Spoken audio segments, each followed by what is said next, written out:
and what evidence is they're going to be kind of de-emphasized. One of the biggest things, a perfect example would be, is Michael Proctor's testimony. It's going to be absolutely infuriating to every single individual on the jury, but especially more so than women, because he's texting about how he's, it's like, oh, have you found any nudes? It's like making fun of her for the MS stuff. So you're going to need to find people that it's like, they're going to be able to hear it and be upset by it, but eventually they're going to be able to move on past it. You don't want people who kind of live in the gray if you're the prosecution, especially because you don't want people to be able to open the door of this conspiracy. And you especially don't want your foreperson being on that side of that, because if they actually buy into it, that could give grounds for reasonable doubt. Like, how do we know it wasn't Brian Higgins and Brian Allen? That's not the type of jurors you want. If you're the defense, that's absolutely what you want. So I'll give you an example. So today I had a stand your ground hearing dealing with two brothers' attempted murder case. And the whole point was to see if they were entitled to immunity. That was the hope. However, it's not a situation where I didn't really expect to win the hearing. I had a good faith basis to file it. I had a good faith basis to believe that we could prove it. But I did not think ultimately the judge was going to grant it. The judge doesn't really grant this motion often, and judges don't really grant this motion often. But the point is I had a good faith basis to file it, but also the fact that I wanted to put the witnesses under oath. These witnesses hadn't been part of the case for many years. This happened in 2021, this alleged shooting, and I wanted to see if the stories was going to change, because if they did, then eventually I can be able to impeach them with that same situation. And what happened today is two brothers took the stand. One, he's like, oh, none. When I asked them the question, what'd you guys do early in the day? The allegation and the belief is that they rolled past my client's house and shot him up when they ambushed him while they were sitting in their driveway. My clients then grabbed some guns, chased him down, and shot at him. My clients weren't hit at all, but the other guys got hit pretty badly. So it's a situation where it's like, was that an imminent threat? And it's like, well, that was the third time that somebody tried to shoot up their house in the last week. The expectation is those people were the same people who tried to shoot him 3 times. They're independent witnesses, people who saw the exact vehicle that we believe the individual was shooting, the shooter driving, that he's known to use that vehicle. So the reason I bring this up is because I wanted to test out like how they would present a trial, so that I know which jurors are going to want. These kids came off like total punks. One of them, so one brother, like there's a picture there pointing guns at like a camera, like, look at how tough I am. They have a video where they're threatening my client's mother. They have a picture of her and she's like, you're going to die and stuff like that. So it's like, I want to see how they're going to present. And they came off horrific. One brother was like sitting there like it was no big deal. He's charged with attempted robbery with a firearm. This kid is just a total peach. And they're like sitting there, not taking it seriously. And the witness chair is like, it's none of my business. So I'm like, all right. When I am going to pick my jury in about less than 2 weeks, so like a week and a half, I'm going to be 2+ weeks. I'm going to be looking for people that are going to be really offended by this idea that these alleged victims who got shot don't really care whatsoever, that their stories keep changing, that almost juror people's like, these people, for lack of a word, fucked around and they found out. They tried to kill my clients, tried to kill their mother, their 5-year-old sister, and then they tried to do it in broad daylight because they failed the 2 previous times. So when you're actually considering, it's like, all right, what juror people are going to be good for this case? Hearing these facts and here's presented.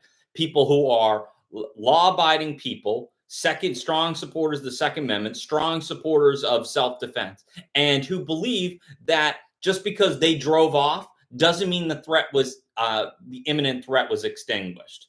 So when it takes you back to the Karen Read case, you're like, okay, talking about Trooper Michael Proctor's testimony, talking about the vehicle strike. You want people on the jury who potentially people with a PhD, people who can understand all the hyper-technical stuff and can inform the jury, because they can't bring their personal opinions and into the equation, but they can bring their experiences that could better help understand some of the facts and evidence. One of the biggest things is it's like the idea that it was a second-degree murder case because she backed up like 26.8 miles an hour, whatever it was. But the Commonwealth didn't really explain that. They didn't articulate it. So that when a jury goes to consider deliberate the evidence, like, I don't even know what I heard. But if somebody who's on the jury who kind of like, I used to work with vehicles, or I used to be a mechanical engineer, or I can explain what they were trying to say for you and interpret it, that's really helpful on your jury. When you have talking about like damage to some kind, the rear tail light, was it damaged when she backed up into it, or was it damaged prior to? You want people who are going to be like, use common sense. She backs up into the car. The tail light wouldn't, if it actually was really cracked, shattered, whatever it was they consider it, there would have been pieces of the taillight there at the scene. They weren't found there. They were found outside 34 Fairview, buried under the snow. And it's like, it's either it got cracked over at it got like destroyed, whatever the word you want to use, over at the residence at 34 Fairview, or it happened at John O'Keefe's residence. But look at where all the pieces are. None of the pieces are at John O'Keefe's house. They're at the crime scene. They're right near his body. They're pieces of the taillight on his clothing. So you need to find people who aren't going to be like swayed by this idea and this that, oh, this could be possible. Oh, if I think it's possible, it's a reasonable doubt. Remember, just because what is a reasonable doubt? It's not a mere possible doubt. It's a speculative doubt. It's a reasonable one. And the defense never really presented a reasonable theory. The third party culprit, Colin Albert, it's not going to be, and he's not going to be a third party culprit in this case. That's been shut down.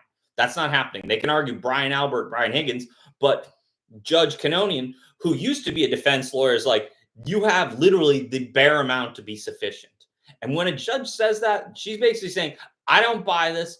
And nobody in any kind of jury that would be impaneled is going to buy it either. So they might need to change their strategy for the best situation in trying to get the best result. I still think in the case, reasonable doubt, integrity investigation, hammer that all day. And they might, with this, I don't know, Miss George, the jury consultant, they might change their strategy and go that direction because it didn't work the first time. And nothing says it's going to work the second time, especially when you got a better prosecutor who is already thinking 3 moves ahead of everything you do. Why? Because he has your job. That is his real job. This is his temporary job, being a special ADA. He knows exactly what you're going to do before you do. That's why he was brought in. And that for this big of a case, because yeah, the victim in this case deserves justice, whatever that is. But if the Commonwealth doesn't prove the case, then the defendant should be acquitted. Trials, I said this on Live Now from Fox yesterday.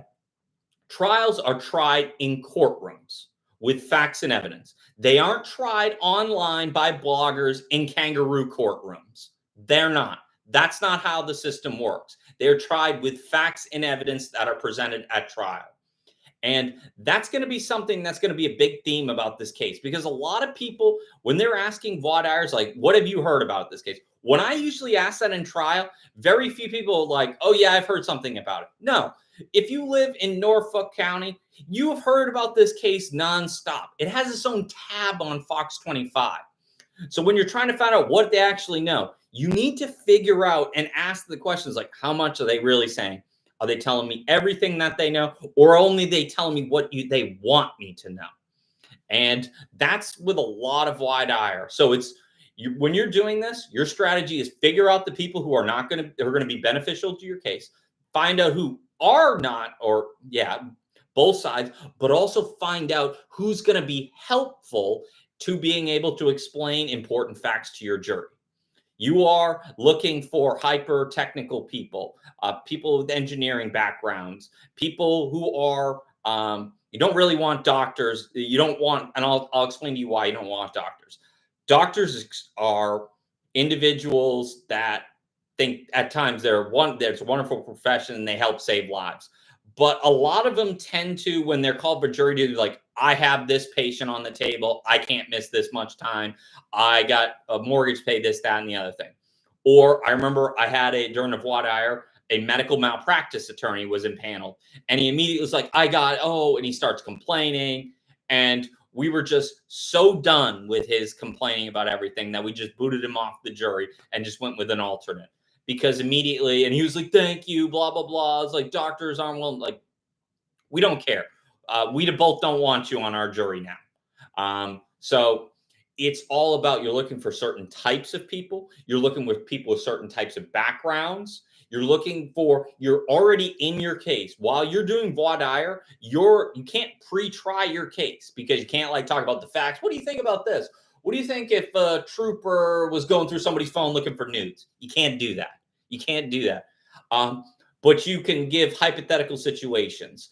Like when you're a defense attorney, a good hypothetical situation is like, okay, you see somebody standing next to a pool and they have water on their legs. Who here would think that that individual went in the pool? And a good 70 to 80% of the hands would go up because that's what a reasonable person to think if somebody's wet and they're next to a pool. But there are going to be people who aren't going to raise their hands. And those are the people that defense attorneys love. It's like, well, it might have just been raining a few moments ago. Somebody could have got splashed with the hose. They were playing in the sprinkler or something like that. That's the type of people defense attorneys want. People who are thinking about, all right, I'm going to try to think long and hard. And I'm just not going to take the state, the Commonwealth at their word. Prosecutors don't want those types of people. They want people who are law-abiding, black and white. Here's the law. Did you violate it? Yes or no? And that's not going, like, both sides. Any kind of experienced trial counselor is going to know those types of people, and he's not going to want it on there. I once did a case where, like, the foreperson was what I thought was going to be, it was going to be a firefighter, and they had paid leave for the entire time. It was going to be a 2-week trial period, because you also got to think about individuals who are going to have to miss work. Because remember, most jury duty, you can't fire somebody for jury duty. You can't. But after a few days, you might not get pay. So people in the private sector, they're going to be thinking about that. And if they're impaneled onto your jury and they miss time, they are not going, and they're going to miss work and they're going to fall behind on payments. They're not going to be happy if you bring half a case, or you bring a case that is like, why didn't this, or something like that. So what you are definitely looking for in this type of case is people who are either retired, who are being paid by their job through the extent of it, because it's probably going to be a 6 to 8 week trial. And jurors have lives. They're not what attorneys think and hold them on this pedestal that there's just holier than life people. They're not. They're just regular people at the end of the day. So I think I saw that there's 5 men, 5 women. I would definitely want to know more about what their occupations are, what their background is, because it is important. It's like, if either side needs to have every single person on the jury for a reason. They allowed them on there. It's like, okay, I think this person might be good. Somebody, just because it's like, oh, well, we need an extra woman on the jury, or I need an extra man. That's not a good reason. That's not a reason to have somebody on your jury. Have somebody on the jury because you want them. You think they would be sympathetic to your cause. They think that they would be open-minded to what you are actually thinking, and they would be fair and impartial. Because on this case, there are going to be so many people who have heard so many things, and they're going to be in a position, not to go Marco Rubio, but I need water. So, and you have these jurors, it's like you're going to have, I think they're something like 2,000 have been called for jury duty, and they're doing a great job. They're at 10. I think they want a minimum of 16. I'd say 16 to 18. The reason you have so many alternates is because with this long a trial period, somebody might get sick. Somebody might be like, I can't do this. Somebody might be like, it's too hard of a burden, because they're asked all of this during voir dire. But until it actually happens, people don't actually know. how difficult it is, how long the trial is. And you don't want those people sitting on the juror if they're just going to rush through deliberations. Because as we know, the last time it was like something like 24, 28 hours, something like that. And you want people, and I would expect something similar, but at the same time, that lengthy deliberation was due to the fact that Adam Lally did not pick the best juror. There was clearly 3 people on the jury that no matter what was presented, no matter what facts were presented, they weren't going to convict the defendant. Hank Brennan needs to make sure that doesn't happen again, that everybody on there has been individually wad-ironed, investigated, asked every question, make sure that they actually can be fair and impartial. Because anybody, I think I said this on the previous stream, anybody who says, I don't know if I can be fair and impartial, if they say, I don't know, and then they follow it up with it, yes, get that person off the panel. Try to cause challenge them. Continue to ask them questions until they cause challenge. Like, well, I have somebody who was arrested and mistreated by the cops. And it's a situation where I think that'd be ability to be fair and impartial. That's what you're always trying to do. Get the juror. If you want somebody off your panel, you want that person to say the words along the lines of, I think it would affect my ability to be fair and impartial. They're always going to say, I don't know. And then I always have to follow it up. If I were to hold you to a decision, a yes or no, because they're always going to say, I don't know, maybe, you got to get them to yes or no. And if they say yes, perfect. They're gone. They're going to be a cause challenge. The state, if they're really trying, they're going to be like, try to pretend like, oh, well, I be rehabilitated. No, you didn't. Stop. And then the judge just overrules that objection from the state and the person's off your panel. Preemptory, you like I said last term, preemptories, you only get 12 because this is a life felony case, punishable by life. And what you want is you want to only use those cases on people you can't cause challenge that you know are not going to be sympathetic to your case. Like, I can't fathom this person. If this person's on my panel, I might as well just hang the jury right now. So I think we got a few questions. Can the prosecution investigate their associates if they belong to any charitable? Yes, and they absolutely will. And they will be asked that. And because if they lie under oath, because when jurors are sworn in the jury room, they're placed under oath. So when they're speaking throughout the case during voir dire, they're under oath and they have to tell the truth. So it says, no, I've never heard of Turtle Boy, or I've never been a part of Free Karen Reed. And then you go on to Facebook and they're like the administrator of the group. That person's going to get bounced and they're probably going to get chastised for the judge for flat out lying. And they can say, well, I was part of it. Then stop. That it's just not going to fly. I definitely think that there might be more of a push to make sure to get people on the juror who are, I don't know, maybe as far out of Canton as possible. Because every single as like most of you know, I'm originally from Massachusetts. I used to play hockey in Canton. I was born in Quincy, and I don't think I've heard of one person in that town or any supporting town that hasn't picked up an opinion on the matter. So the fact that they've even found 10 right now in the last few days is nothing short of a miracle. Matt, do you think the Commonwealth should have prosecuted the juror who lied to get on the jury, the one who bragged in bars that she was a turtle rider? It's one of those situations where you would have to, it's very difficult to prove. And you're like, all right, we don't really want to prosecute jurors because juror service, we don't want to deter people from wanting to do that, because what could happen is if you're prosecuting somebody for doing that, for being a juror, people might use that as an excuse, like, well, I saw that juror and I'm too afraid I'm going to get prosecuted. I'm going to say something wrong. It creates a dangerous precedent. And it is just, you want people to want to serve on a jury. You don't want people who's going to try to. Like,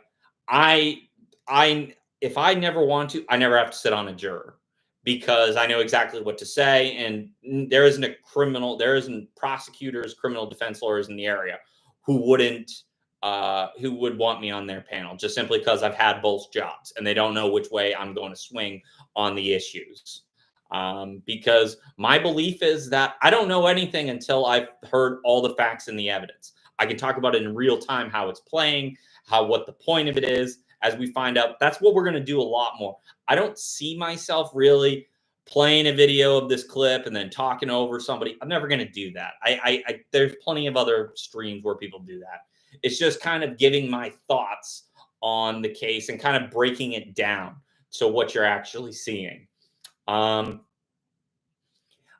definitely, so when looking at it and like motions keep coming out and like orders are being passed down day by day, and that's going to keep happening until the case is fully impaneled, which it feels like it would happen next week, because they're already at 10. I think they're going to go to, I've seen minimum 16.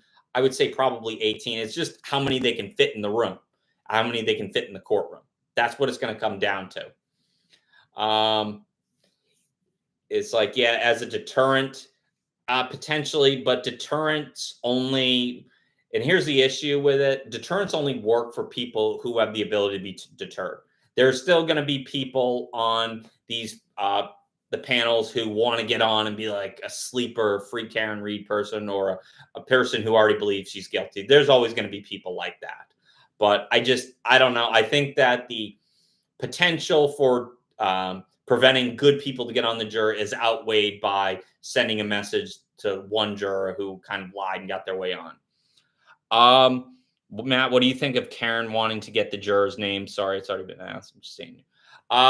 Getting jurors' names, I think it's just for their juror consultants so they can look it up to make sure that, like the Commonwealth, when they're getting names in real time, that they can find to see if this person is in some Justice for John O'Keefe group or this, that, and the other thing. It works both ways. What I can tell you is that when I do voir dire, so I'll do voir dire in the attempted murder case starting Patriots Day. I get names of everybody who's in the case, who's in the panel.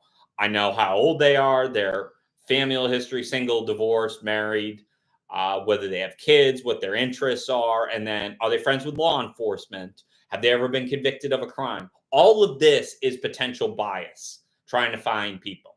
And I remember like probably the shortest of what I ever did was a case where it was a sovereign citizen DUI case. The video was absurd. Jury was out 5 minutes, but he did his my voir dire maybe lasted 5 minutes. I was like, yeah, you 7 people are good. Let's just go with you guys, because it didn't matter. I had 2 people on the jury who had convictions for DUI, and they were like, yeah, I did it. It was a long time ago, but yeah, I don't hold any ill will. I was drunk. I shouldn't have drove. That's the type of people. If you want somebody who's been convicted of a crime, that's the type of the people on your juror that you're good with, if you're both the prosecutor and the defense. Because if the person said, no, that affected, I'm biased now towards law enforcement, I'm hatred of our criminal justice system, that person's never getting on the panel. And some defense lawyers may try to like argue, it's like, well, you got to rehabilitate. No, they're not going to be on the panel. They've already proven that they cannot be fair and impartial. And so I definitely think that that's going to be, they're moving pretty quickly. So 10 jurors, 3 days is good. I would expect, so I think we'll just end with talk about what opening statements would be. I'm guessing next Tuesday, Wednesday, they should be fully impaneled. And opening statements, if Judge Cannone wants to just move this along, move right into it. Like if you're ADA Brennan, it's going to be, I hit him. Talking about the vehicle strike. They're not bringing in any of the kissing the girl and the Caribbean nonsense that just kind of confused the jury. Didn't really prove anything. Talk about the kids who overheard them, Officer O'Keefe, say that their relationship had run its course, and then talking about the taillight, where it was found, everything. And the defense is going to be like Michael Proctor, integrity investigation, conspiracy. And it's like, look the other way. I don't know if they're going to do the exact same thing again, but it might be along those lines, because with opening statements, if you're the prosecution, You want to speak, and then the jury be like, what are we even doing here? They got him cold. But that's not how it works. Remember, opening statements, closing statements aren't evidence. And you can't argue during opening statements either. You can argue during closing, but you can't argue during opening statements. All you can do is talk about what the facts are going to be. And like people who've represented their self pro se, like I refuse to talk about the Lori Vallow case just simply because she's already been convicted and her representing herself is like the absolute worst decision. But at the same time, she's already doing like 3 life sentences. So I don't know how much more she can lose, except just embarrass herself anymore in the case. But when you're doing opening statements, you don't want to be saying things like this is what the evidence would show. You want to tell us an engaging story that keeps the jurors' attention. Usually it'll probably take an hour, 2 hours to be able to do that, but you want to keep their attention. You want them to hang on every word, and you want to get out in front of the things that are going to be bad. Because one of the things that ADL, why the prosecution, like with Proctor, like all the jurors' jaws dropped during his testimony per word, per people in the courtroom, is because they weren't really prepared for it. You don't need to really emphasize it like a huge in the opening, but you want the juror to know that it's coming so that they'll be ready for it and they're not going to be as stunned as they were during the actual direct examination where IDA Lally basically publicly shamed him, which was the right play. So to build credibility with the jury, didn't try to hide from it. So when Alan Jackson went to cross, that the jury had already hear all the horrible things, and they're just like, this guy's a piece of shit. And anything they were saying, it's like, all right, only confirming what they already know instead of like, oh my God. Yeah. When you're doing so, I definitely think that probably 16 to 18 jurors, it's probably going to end up being split right down the middle because, and with alternate jurors, like we know from the first trial, they don't participate in deliberation, but at any time they could be put in the panel. So whoever's the first alternate, somebody from the original 12 jurors is like, I got sick, or I can't do this, I can't financially do it. They're out, and then the new first alternate is in. So every alternate juror, you got to expect that they might end up on your panel. So don't like, it's an alternate, it's not going to hurt me that much. Because if stuff happens, they could be on your panel and you could be screwed. Because like I've said before, voir dire is exactly like Sun Tzu's The Art of War. The saying, every battle is won and lost before it has ever fought. As we knew from the first trial, that case was never going to end in a conviction. It was never going to end in an acquittal either, but it was just set up to end up in a hung jury from the beginning. Why? Because there was people who were voir dire who had already made up their mind and they weren't properly like vetted and been able to ask questions to prove that they're not fair and impartial. They should never be there. Because like we said, even if you believe people, it was like a 9-3 decision on the manslaughter. That means 3 people were never in a million years going to vote to convict. And you just wasted 6 weeks, 8 weeks on a trial that was never going to end in the conviction. So I definitely think that this could be, it's going to be a similar situation. And I think a final, maybe just end with predictions. I definitely think you're going to see a much cleaner case.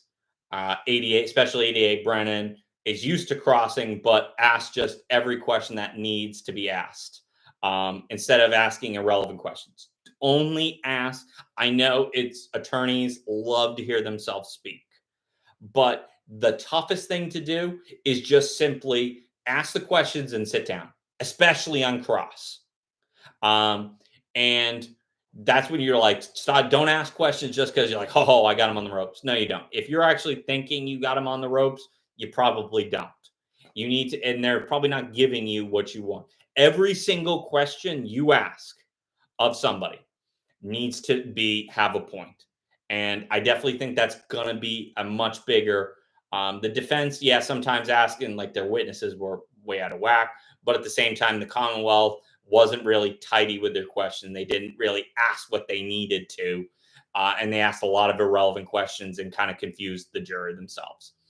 But like I said, I think you're going to see a much tidier case, a much probably quicker case is going to move along. And it's kind of all right, what does the direct physical evidence say, and logic versus this conspiracy. And that's what it is. Jury trials are about two ideas. It's like, do you believe the prosecution theory, or do you not believe the prosecution theory and the lead there's room for reasonable doubt? And remember, you need to convince 12 people to all agree. If 12 people don't agree on it, hung jury.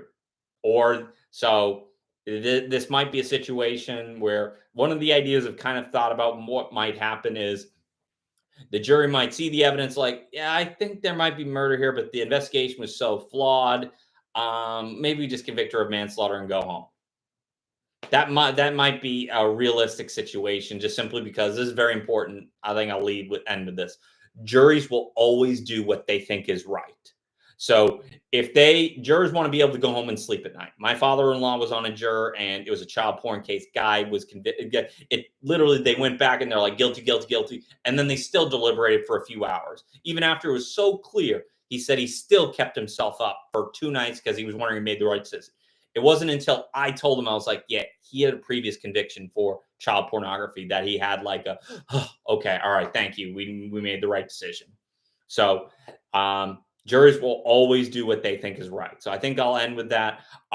We'll have the next live stream on Tuesday, and we might be in a position where we'll be close to a panel. If not, we might even have a panel. If not, very, very close. For now, Matthew Tympanik, thank you very much. See you next week.